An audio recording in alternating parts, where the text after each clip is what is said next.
Hello mga ka-Lushroom, for today ay meron tayong client and meron pa siyang old extension na galing dito rin sa amin. Last month ngayong huling pagawa dito sa atin and marami pa siyang old extension na tatanggalin natin. So first, bago tayo mag-new set ay kailangan muna natin mag-eyelash removal. Eyelash glue remover nga ng Jilin yung gagamitin natin dito. Hindi ito mahapde as long na wag nyong hahayaan na pumasok sa loob ng eyes ni client yung remover. Meron kasi mga eyelash remover cream na kahit nakapikit, kahit hindi siya nakapasok sa loob ng eyes ni client ay talagang mahapde. After 10 minutes, ayan, nag-start na tayo dito tanggalin pa isa-isa yung mga old extension. Kapag kami nag-eyelash removal, hindi namin siya pinipilit kapag hindi pa kayang matanggal at hindi kami nagmamadali kasi ang eyelash removal ay talagang kakain ka talaga ng oras. Lalo na kung hindi namin gawa. At dito sa Lushroom, kapag galing sa amin yung tatanggalin namin ay free. Pero kapag yung eyelash removal natin ay hindi galing sa amin o hindi namin gawa, doon kami nagsisingil. After ng eyelash removal, so ito, maglalagay na tayo dito na lash shampoo for the lash bag. Jilin nga din ang gamit namin dito na lash shampoo. Yung lash shampoo ng Jilin bago namin gamitin ay sinishake muna namin siya ng maigi para iwas tulo.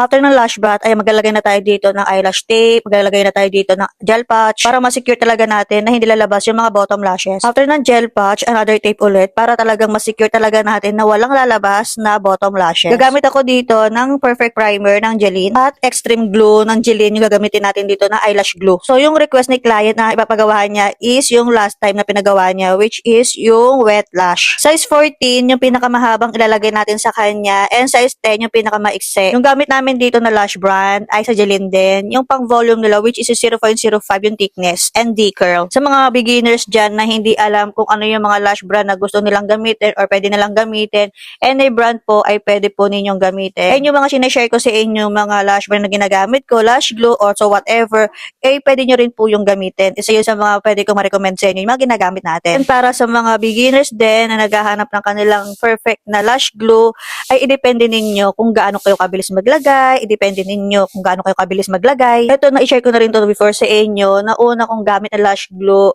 is yung Lady Black. As in, super love na love ko yung kasi doon ako nag-boom.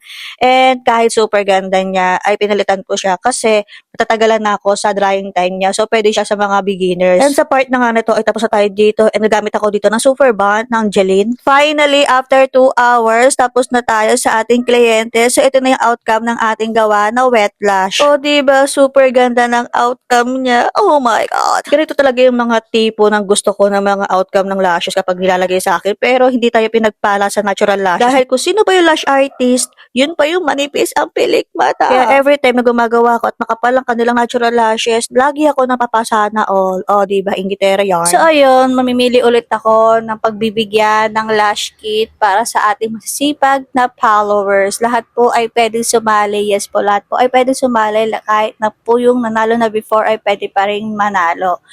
So, kailangan lang po ay kayo ay naka-follow sa ating social media. So, sino kaya ang next na mabibigyan natin ng lash kit? So, yun lang. Thank you for watching. Bye!